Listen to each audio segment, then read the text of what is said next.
Welcome to ஆசை தோசை தமிழா. இனி நம்ம என்ன செய்ய போகிறோம்னு பார்த்தீங்கன்னா ஒரு சிக்கன் கிரேவி தான் சூப்பராக செய்ய போகிறோம். சிக்கன் கிரேவிக்கு தேவையான இன்க்ரீடியன்ஸ் என்னென்னு பார்த்துக்கலாம். பாருங்கள், ஒரு பெரிய சைஸ் வெங்காயம், ஒரு தக்காளி, கொத்தமல்லி, பச்சை மிளகா, கருவேப்பிலை எடுத்து வச்சுருக்கோம். இங்கே பாருங்கள், ஒரு 1/2 kg சிக்கன் வாங்கி வாஷ் பண்ணி சுத்தமாக எடுத்து வச்சுருக்கோம். ஓகேங்களா. அதுக்கப்புறம் வந்து இஞ்சி பூண்டு எடுத்து வச்சுருக்கோம். இப்போ நம்ம வந்து தேங்காய் அரைச்சி எடுத்துக்கலாம். ஃபஸ்ட்டில் தேங்காய் கூட வந்து என்னென்ன சேர்த்துக்கலான்ட்டு பார்த்தீங்கன்னா ஒரு 1/2 மூடி தேங்காய் எடுத்து வச்சுருக்கோம். தேங்காவை சேர்த்துக்கலாம். முடி தேங்காய், 2 வந்து பச்சை மிளகா, அதுக்கப்புறம் பார்த்திங்கன்னா கொஞ்சம் கொத்தமல்லி, கசகசா வந்து 1 ஸ்பூன், சோம்பு ஒரு ஸ்பூன். இதை சேர்த்து நம்ம தண்ணி விட்டு அரைச்சின்னு வந்துடலாம் ஃப்ரெண்ட்ஸ். ஒரு குக்கர் வச்சுருக்கேன். குக்கரில் வந்து கொஞ்சம் எண்ணெய் சேர்த்துக்கலாம். எண்ணெய் சேர்த்து நம்ம குக்கரில் தான் வந்து செய்ய போகிறோம். இப்போ வந்து பட்டை, கிராம்பு, ஏலக்காய் எல்லாத்தையும் வந்து இப்போ எண்ணெயில் வந்து நம்ம இப்போ சேர்த்துப்போம். வெங்காயம் கட் பண்ணி வச்சு இல்லைங்களா, அது வந்து சேர்த்துப்போம்.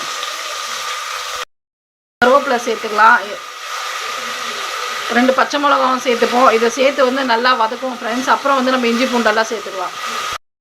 பாருங்கள், வெங்காயம் வந்து இந்த அளவுக்கு செவந்திருக்கு. 1 ஸ்பூன் அளவுக்கு இஞ்சி பூண்டு பேஸ்ட்டு சேர்த்துக்கலாம். சேர்த்துட்டு இஞ்சி பூண்டு பச்சை வாசனை போகிற வரைக்கும் வதக்கிக்கலாங்க.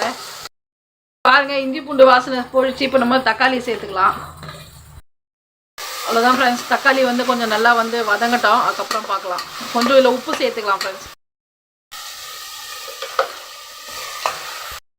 பாருங்க, தக்காளி வந்து இந்த அளவுக்கு வதங்கியிருக்கு. இவங்க சிக்கன் வந்து நம்ம 1/2 kg சுத்தம் பண்ணி வச்சுருக்கோம். அதையும் அதில் சேர்த்துப்போம்.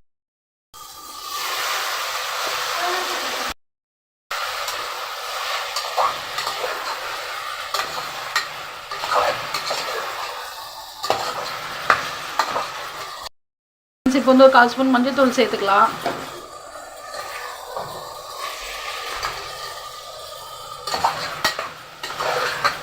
இது ஒரு 10 நிமிஷம் இப்படியே வதங்கிட்டேங்க. அதுக்கப்புறமா நம்ம மசாலாலாம் சேர்த்துக்கலாம். இப்போ தயிர் எடுத்து வச்சுருக்கோம். தயிரை சேர்த்துப்போம். பாருங்கள், இப்போயே வந்து ஒரு 20% அளவுக்கு சிக்கன் வந்து குக் ஆகிருக்கு. நம்ம தயிரெல்லாம் சேர்த்துக்கினா நல்லா வந்து சாஃப்டாக வேகும் ஃப்ரெண்ட்ஸ். அதுக்கப்புறம் வந்து நல்லா டேஸ்ட்டாகவும் இருக்கும். அதுக்காக தான் தயிர் சேர்க்கறது. இது ஒரு 10 நிமிஷம் இருக்கட்டும். அப்புறம் பார்க்கலாம். நம்ம வந்து மிளகாத்தூள் சேர்த்துக்கலாம். ரெட் சில்லி பவுட்ரு 1 ஸ்பூன் சேர்த்துக்கலாம். நம்ம ஆல்ரெடி இதில் 2 பச்சை மிளகா போட்டிருக்கோம். அதுக்கப்புறம் 2 பச்சை மிளகா தேங்காயிலே அரைச்சிருக்கோம். இது கூடவே வந்து தனியாகவும் மிளகாவும் சேர்த்து அரைச்சது சும்மா கொஞ்சமாக சேர்த்துக்கலாம். அவ்வளோதான் ஃப்ரெண்ட்ஸ். இதுலேயே வந்து சிக்கன் நல்லா சூப்பராக வெந்திருக்கு. ஹாஃப் பாயில் வெந்திருக்கு. பார்த்தாலே தெரியுது உங்களுக்கு. வந்து இந்தளவுக்கு தண்ணி இருக்குது. நம்ம கொஞ்சமாக சேர்த்துக்கலாம்.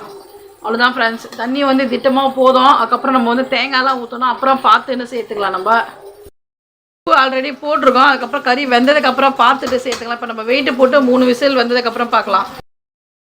ஃப்ரெண்ட்ஸ், இங்கே பாருங்கள், நம்ம வந்து 3 விசில் விட்டு எடுத்தாச்சு. சிக்கன் சூப்பராக வெந்திருக்கு. இப்போ நம்ம வந்து அரைச்சி வச்சுருக்க தேங்காய் விழுத சேர்த்துக்கலாம். ஃப்ரெண்ட்ஸ், இப்போ நம்ம வந்து தேங்காய், கொத்தமல்லி, கசகசா, சோம்பு எல்லாம் வச்சு அரைச்சோம் இல்லைங்களா, அந்த பேஸ்ட்டை வந்து இப்போ சேர்த்துக்கலாம்.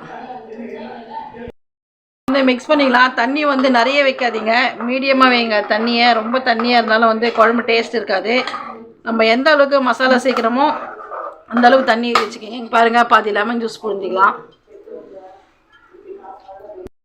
கம்மியாக இருக்குது, கொஞ்சம் உப்பு சேர்த்துக்கலாம். நம்மளுடைய சிக்கன் குருமா சூப்பராக ரெடி ஆகிடுச்சு. இங்கே பாருங்கள், தேங்காய் ஊற்றிட்டு ரொம்ப கொதிக்க விடாதீங்க. அடுப்பு ஆஃப் பண்ணிடலாம். கொத்தமல்லி போட்டாச்சு. நீங்களும் வந்து இதை மாதிரி செஞ்சு சாப்பிட்டு பார்த்துட்டு எப்படி இருக்குன்னு கமெண்ட்ஸில் சொல்லுங்கள்.